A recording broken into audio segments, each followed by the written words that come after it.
तो भाई अभी आए हैं चित्तौड़गढ़, यहाँ पे घूमने के लिए। पार्किंग में गाड़ी लगा दी है और टिकट ले रहे हैं अभी। कितने रुपए की टिकट है भैया?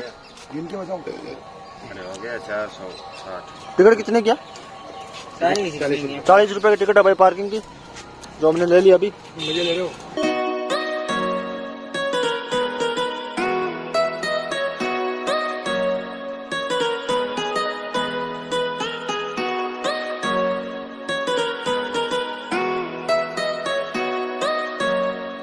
कहाँ से आना हुआ सभी का?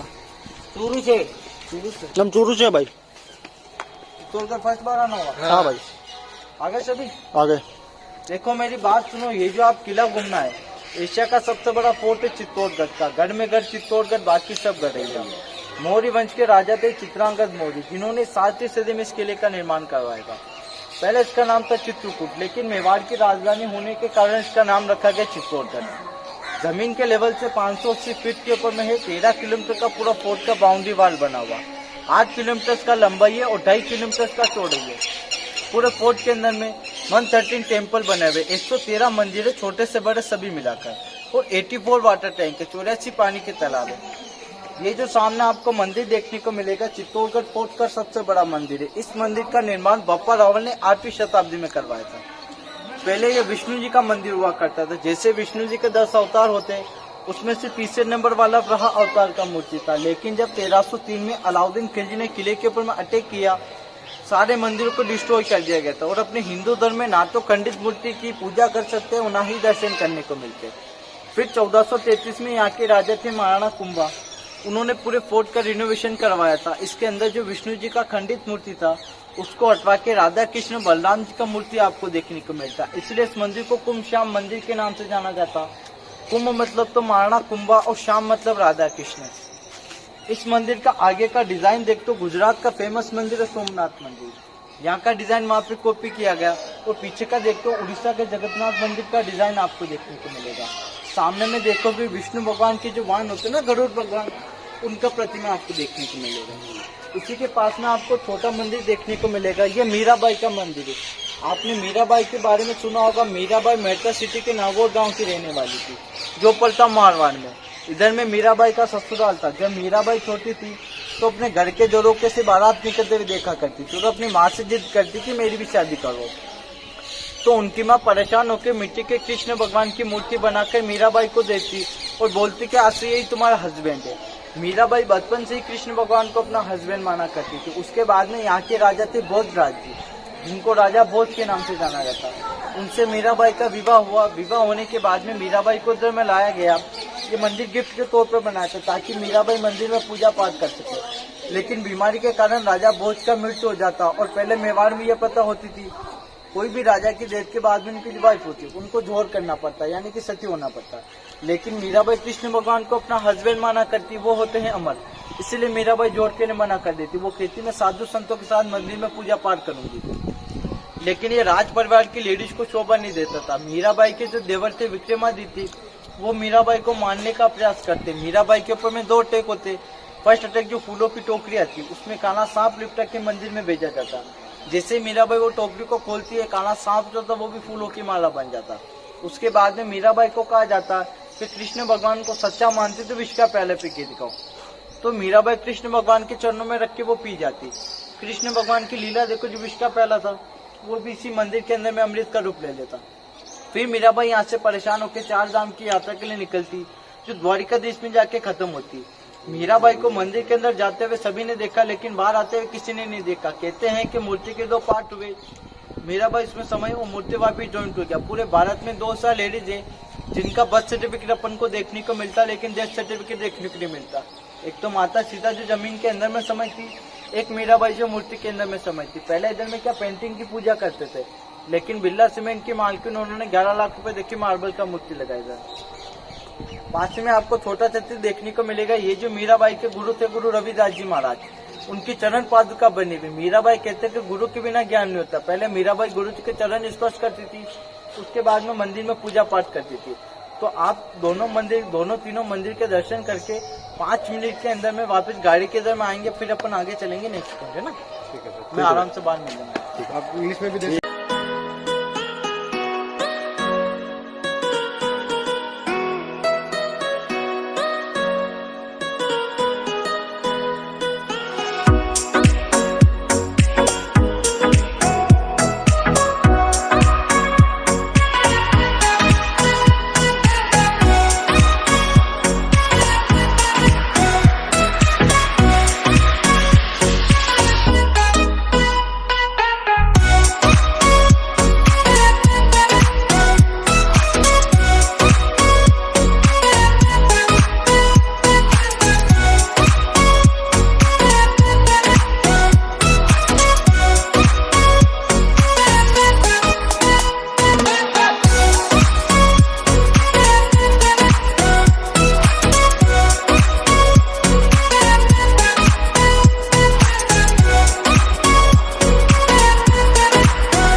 ठीक है अब ने बता दी होटल वाली। देखो मेरी बात सुनो, सामने जो आपको टावर देखने को मिलता है, इसका निर्माण महाराणा कुंभा ने 14वीं सेंचुरी में करवाया था। जब महाराणा कुंभा ने 2 स्टेट के आक्रमण एक साथ में लड़े थे, एक तो गुजरात के थे अहमद शाह और एक मालवा के थे महबूब खिलजी, दोनों ने मिलकर फोर्ट के ऊपर में अटैक किया। तो महाराणा कुंभा ने दोनों अटैक को रोका, उनमें विजय हासिल की। विजय के तौर पर बनाया गया विजय स्तंभ 1438 में इसकी नींव रखी गई और 1448 में बनकर तैयार हुआ था। उस टाइम पे 10 साल लगे इसको बनने में, 90 लाख रुपए का खर्चा आया था।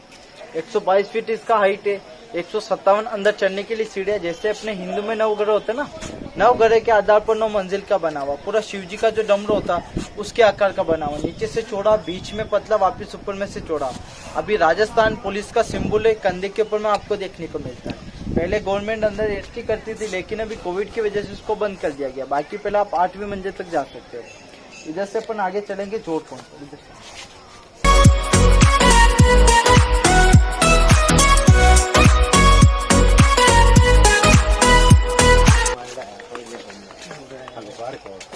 देखो सामने जो आपको गार्डन देखने को मिलता है, 1303 में जब अलाउद्दीन खिलजी ने किले के ऊपर में अटैक किया था, तो यहाँ की रानी थी महारानी पद्मावती। उन्होंने 16,000 लेडीज के साथ अपनी आन बान और शान को बचाने के लिए जिंदा आग में सती हुई थी।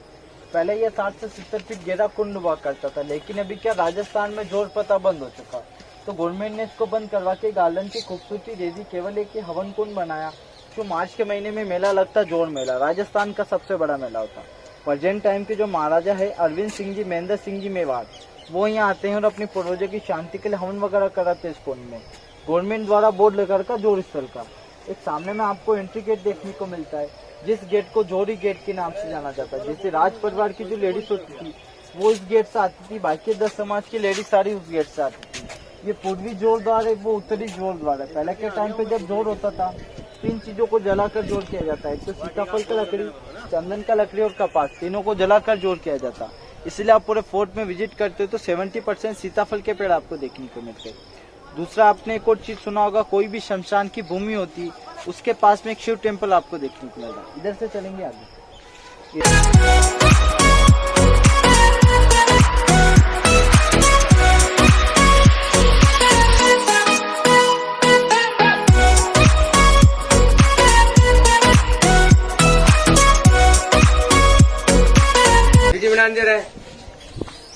देखो मेरी बात सुनो, सामने जो आपको मंदिर देखने को मिलता है, मंदिर का निर्माण 11वीं शताब्दी में एमपी के राजा थे भोजराज जी, जिन्होंने इस मंदिर का निर्माण करवाया था। लेकिन जब 1303 में अलाउद्दीन खिलजी ने फोर्ट के ऊपर अटैक किया, सारे मंदिरों को डिस्ट्रॉय कर दिया गया था। फिर 1428 में महाराणा मोकल जी ने इस टेम्पल का पुनः निर्माण करवाया। पूरे 9 फीट के एक ही चट्टान पर मूर्ति देखने को मिलता, ब्रह्मा विष्णु महेश का, एक तो पालने वाला, एक बचाने वाला और एक मिटाने वाला। पहले इधर में क्या शमशान होता था, शमशान की भूमि पे मंदिर बना, इसलिए इसको समाधीश्वर मंदिर के नाम से जाना जाता। जैसे विष्णु भगवान के वाहन होते गरुड़ भगवान, उनका प्रतिमा देखने को मिलता है। महादेव जी के वाहन होते नंदी भगवान, उनका प्रतिमा पीछे में स्थापित है। और ब्रह्मा जी विराजमान होते लोटस के ऊपर में। मंदिर के नीचे का डिजाइन देखिए, पूरा लोटस के प्रकार का आपको देखने को मिलता है। उस टाइम पे जो रानी महारानी ज्वेलरी वगैरह पहना करती थी, उसी के प्रकार से मंदिर का आर्किटेक्चर दिया गया। ऊपर में स्वर्ग की सभी अप्सराओं की प्रतिमा आपको देखने को मिलता। अपने घर में कोई भी नन्हा बालक आता, उसके अपन काला टीका लगाते हैं ताकि नजर वगैरह नहीं लगे। पहले मंदिर में नया निर्माण होता था तो काला पत्थर लगाया जाता था ताकि बुरी शक्ति अंदर प्रवेश नहीं करे, जिसको कहा जाता था नजर बट्टा। सामने पिलर के ऊपर में देखने को मिलता है काला पत्थर। लास्ट वाले पिलर पे देखो, कहते जिधर से नंदी भगवान विराजमान होता उधर से दर्शन करने के लिए शुभ होता। जूते चप्पल उतार के मंदिर दर्शन करेंगे।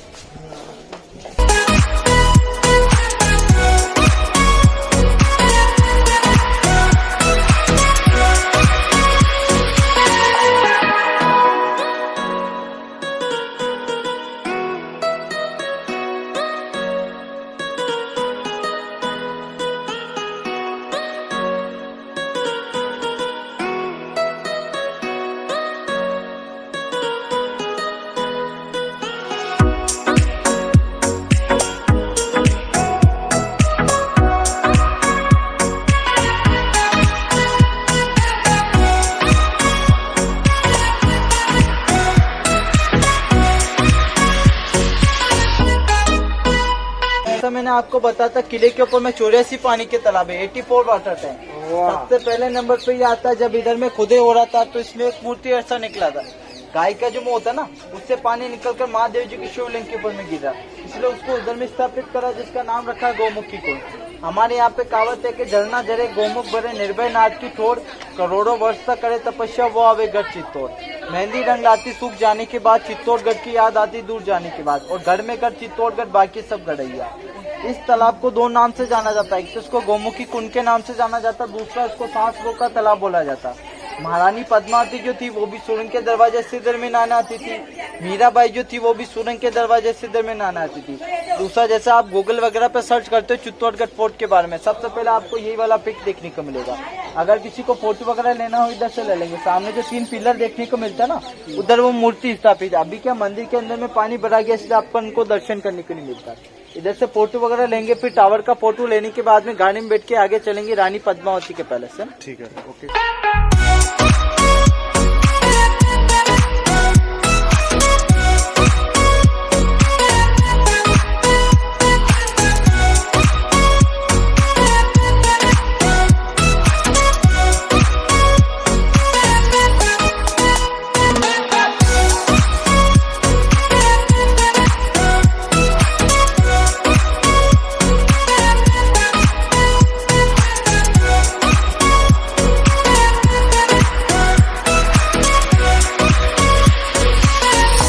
कर दो स्टार्ट। देखो सामने जो आपको पैलेस देखने को मिलता है, ये जो महारानी पद्मावती की जो दासियां वगैरह रहती थी, जो उनका पैलेस है।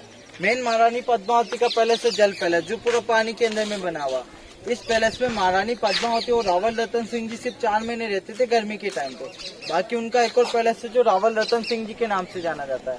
महारानी पद्मावती भी पैलेस के अंदर में आने जाने के लिए लकड़ी का बोट का सहारा लिया जाता था, क्योंकि पानी के अंदर में सुरंग वगैरह नहीं बनाया जाता।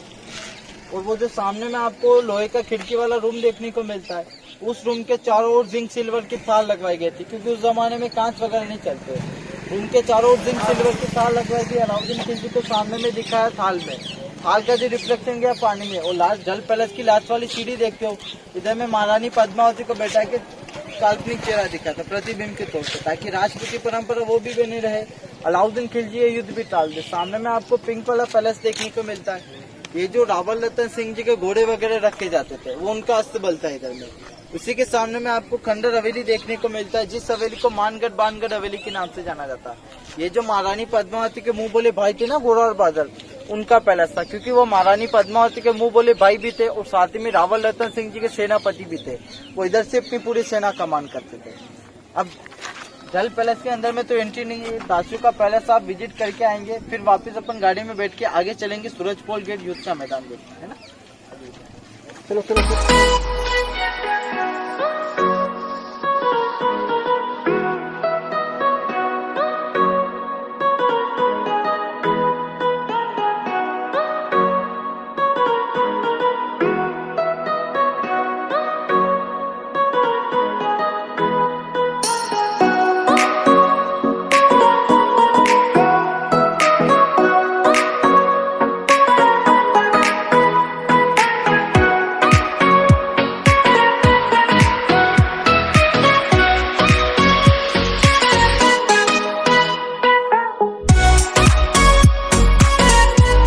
इधर आ जाओ भैया एक बार। देखो मेरी बात सुनो मेरी बताइए। देखो मेरी बात सुनो, जैसा आपने किले के ऊपर में चढ़ाई की थी 7 गेट चढ़ के आए, वो किले का बैक साइड, यहाँ का मेन गेट है सूरजपोल गेट। इधर भी आपको 7 गेट देखने को मिलते हैं, क्योंकि हाथी और घोड़े सीधा चढ़ होता है, इसलिए सीढ़ों वाला रास्ता आपको देखने को मिलता है। ये फोर्ट का 13 किलोमीटर का बाउंड्री वाल है। इसका पतला वाला जो छेद है, दूसरे को भी दुश्मन आते तो उसके ऊपर में तीरे वगैरह चलाई जाती थी। और बड़ा वाला जो छेद देखते हो, पास में को दीवार चढ़ने की कोशिश करता तो उसके ऊपर में गर्म पानी या गर्म तेल से छिड़काव किया जाता, ताकि ऊपर चढ़ाई नहीं कर सके। सामने जो आपको पूरा मैदान देखने को मिलता है, वो पूरा बैटलफील्ड युद्ध का मैदान है, जो बाद में इसको गवर्नमेंट ने खेती-बाड़ी के लिए जमीन सेल कर दिया। अलाउद्दीन खिलजी यहीं रुका था। बाकी पहले पूरा युद्ध का मैदान हुआ करता था। सामने में आप पहाड़ी देखने को मिलता है, जिस पहाड़ी को कुंभकर्ण पहाड़ी के नाम से जाना जाता है। दूर से देखो ऐसा लगेगा जैसे कोई आदमी सो रहा हो। इधर में सिर, इधर में पेट, इधर में पाँव। ऐसा लगता है जैसा कोई आदमी सो रहा हो।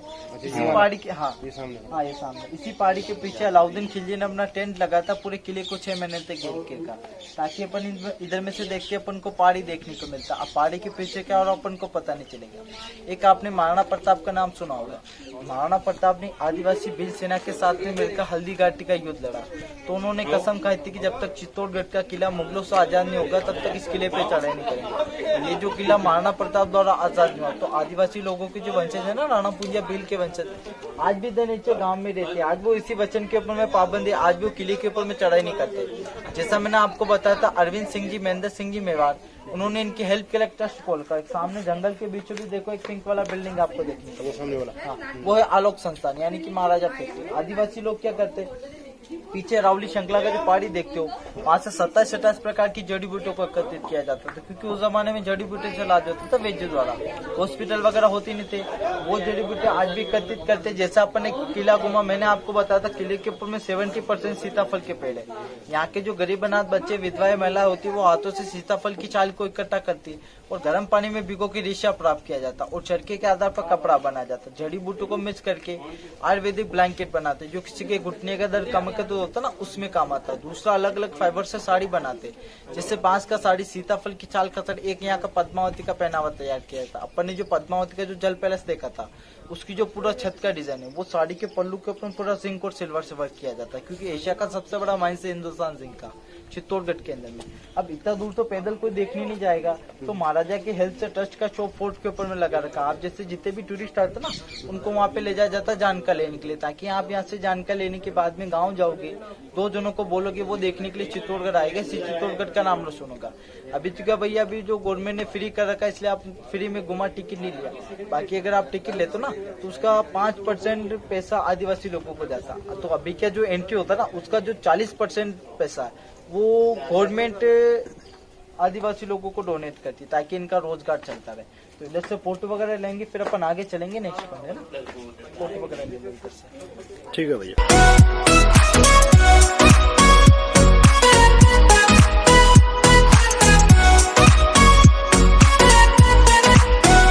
ये गेट जो आप देखते हो, यहाँ का मेन ओरिजिनल गेट हुआ करता था सागवान की लकड़ी का और अष्ट धातु का, जो काफी मजबूत होता था। ये तो बाद में महाराणा फतेह सिंह जी ने 1906 में गेट को लगवाया गया था, इसलिए नया देखने को मिलता है। पहले क्या जाता था कि वो गेट को मुगल सेना जब किले को तोड़ फोड़ के यहाँ से जब नीचे उतरी थी, तो हाथी के पीछे बांधकर गेट को लेकर गए थे दिल्ली। लाल किले में गेट को लगवाया गया था, लेकिन भरतपुर के जो राजा थे सूरजबान सिंह जी, उन्होंने वो गेट हटवा के भरतपुर का जो लोहागढ़ का किला देखने जाते वहाँ पे लगवाया, जिसको बुलंद दरवाजा के नाम से जाना जाता। वो यहीं का गेट है। देखिए, इस गेट की खासियत में आपको दिखा देता हूँ। घोड़ा गेट तोड़ेगा तो पाँव से तोड़ता, तो खंजर लगा रखे ताकि गेट तोड़ नहीं पाएगा। और हाथी हमेशा गेट तोड़ता सूंड से, तो हाथी की सूंड की हाइट पे खंजर लगा रखे। पहले क्या, अंदर में विष लगा के गेट को बंद कर दिया जाता था। हाथी मारेगा, मर जाएगा, लेकिन गेट तोड़ नहीं पाएगा। इस जरिए से गेट को बनाया जाता था, जिससे कि 7 बजे के बाद में बड़ा वाला गेट बंद हो जाता है, छोटा वाला गेट खुला रहता, कोई भी आना जाना आ सकता है। 10 बजे के बाद में छोटा गेट भी बंद हो जाता, फिर एंट्री नहीं की लेके, है ना। जैसे गार्डन बैठेंगे।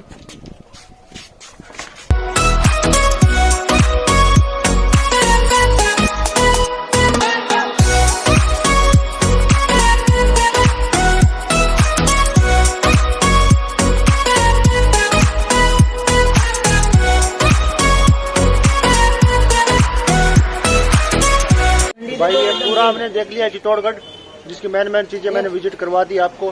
पूरा नहीं देख पाया क्योंकि टाइम नहीं था, और पूरा दिन लग जाता देखने में। लेकिन जो देखने लायक था, जो घूमने लायक था, वो हमने आपको पूरा दिखा दिया। फाइनली उसी जगह पे आ गए जहाँ से हमने गाइड लिया था। अभी आपको पूरा विजिट हो गया। तो यहीं पे वीडियो एंडिंग करते हैं। वीडियो पसंद आए वीडियो को लाइक करना, सब्सक्राइब करना और कमेंट करना।